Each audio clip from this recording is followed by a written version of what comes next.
જય શ્રી કૃષ્ણ. સ્વાગત છે તમારું પ્રભાબા કિચનમાં. તો બેનોના મેસેજ હતા કે બા અમને તમે બતાવો. તો આ કાંટાળું બાયું છે તો અમે આજ બ્લોક કરીને બતાવીએ છીએ કે આ રીતનું પાવાનું. આ દુકાને કરિયાણાની મળે તો ઠીક, નકર પછી આ આયુર્વેદિક હોય ને, બધી વસ્તુ મળતી હોય ને, આયુર્વેદિકની દુકાને મળે આ ન્યા બધે મળી જાહે ને. આની ફાકી કેહો તોય મળી જાહે. ન્યા તો કાંટાળું બાયું કે કાંટાળું બાયું કહેવાનું. ઘણા કાંટાળું માયું પણ કે હા, તે કાંટાળું બાયું જ તેના કહેવાય.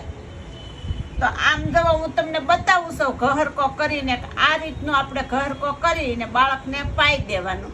3 દિવસ પાહો ને એટલે તમારા બાળકને હાવ ઝાડા ફેર પડી જાહે. પણ આ ઘહરકો કરવાથી મહેનત બહુ પડે.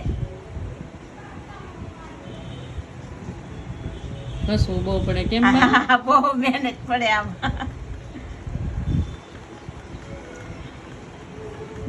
તો મિક્સરમાં પીલી નાખો ને, ખાણા ભાંગી ને મિક્સરમાં પીલી નાખે ને તોય આપ હાલી જાય.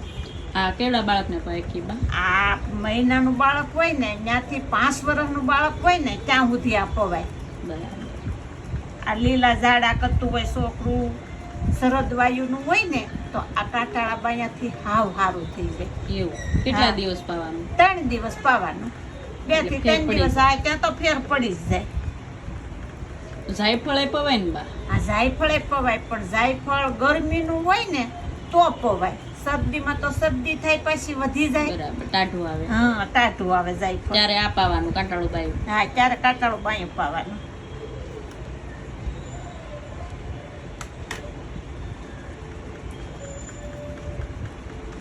આ કાંટાળા બાયાનું રિસર્ચ બહુ જ સારું આવે છે.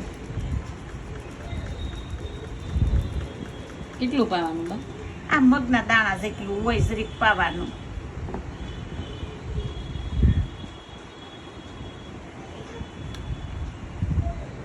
પાણીમાં પાવાનું? હા, માનું મમ કરતું હોય બાળક તો એમાં પાવાનું, નકર પછી પાણીમાં. મોટું બધું હોય બાળક તો પાણીમાં પાઈ દઈએ આપણે. જો આમાં પાણી નાખીએ એટલે સમસી ભરાઈ ગઈ, બરાબર. પાઈ દેવાનું. એટલે ફેર પડી જાય. ફેર પડી જ જાય, 100% પડી જાય આનાથી ફેર. અમે દવાખાને જતા ને તોય ફેર ન પડતો, પણ આ ઘેરે આ કરતા ને એટલે ફેર પડી જતો છોકરાઓને.